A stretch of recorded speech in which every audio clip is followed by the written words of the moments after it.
Hi, we have seen the two basic elements of our recipe, the plan of tasks and deliverables for students and the grading system. Now we are going to consider three additional issues to complete the basic recipe. The first one is how to form the teams. Then we will see that we need to assign time estimates for each task in coherence with the ECTS of the subject. And finally, we will see how to project the general plan into the real calendar for every course. So let's consider each of these issues, and we start with talking about team formation. There are many criteria for this, and the literature is abundant in this regard. We will basically talk about three alternatives. The teams can be formed random,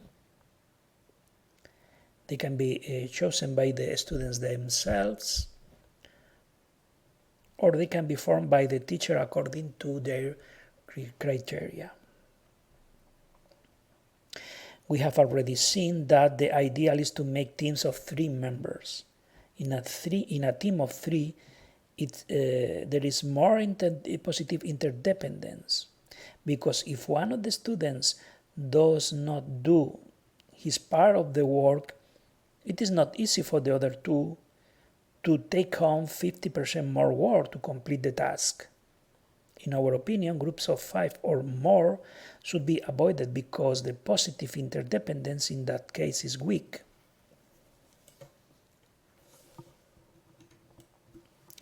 If we have 15 students in class and we want to form 5 random teams, we simply assign each student a number from 1 to 5. From 1 to 5. Students who are seated together receive different numbers and will be part of different teams. Then we give a few minutes for each student to find the teammates, students with the same number. This is our favorite strategy in freshman courses. The students do not know each other in this case. They have just entered the university, and if we propose that they form teams themselves, for some of them it is a problem, especially if they are shy. By making random teams, all students with little effort on their part are already part of a team. They have their first support structure in a new and intimidating setting such as the university. The strategy of random teams formation, therefore, facilitates social integration. On the other hand, when they are part of the team with colleagues that they don't know, students tend to do an extra effort to make a good impression. That is not always the case when they are part of a team with their old friends.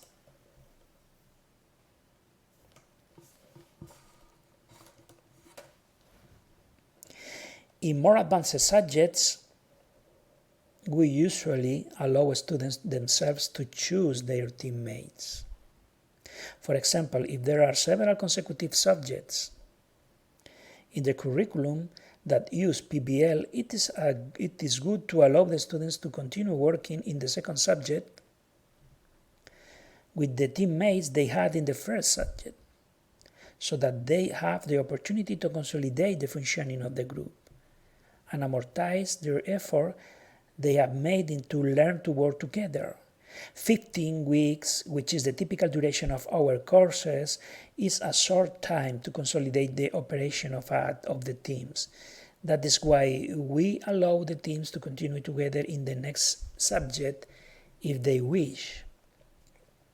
On the other hand, projects in the second year usually offer students a greater margin to choose the level of ambition of an effort.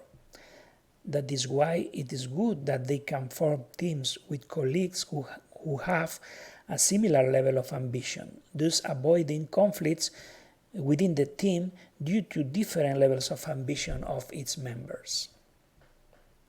Naturally, if there are more subjects in the curriculum that works by projects, it is convenient for students to have to change teammates, maybe random again, because working well as a team is not working well with your friends, but working well with anyone who has been assigned to the team.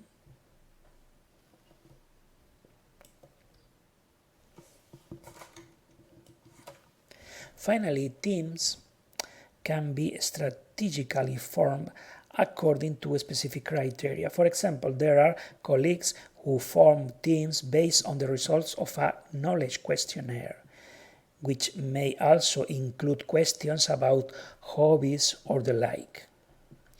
In this way, we can ensure, for example, that in each team there is at least one member with fluent English or with knowledge of computer programming in a specific language. There are colleagues who use more sophisticated strategies. They use, for example, the results of a questionnaire to determine the learning style of each student, so that when forming the teams, they make sure that in each team there is a good balance in learning styles. Sometimes we like to form teams by grouping the most powerful students on one side and the least on the other. This may seem strange, but our experience is that if a very skilled student with high expectations and another less skilled or less motivated students with more limited aspirations coincide in one team, the experience can be frustrating for both. In addition, this organization allows us to have well identified from the first moment which are the teams that will need my help the most, and which are the teams that I can push with more ambitious challenges. This way we can adjust the level of demand in a satisfactory way for everyone.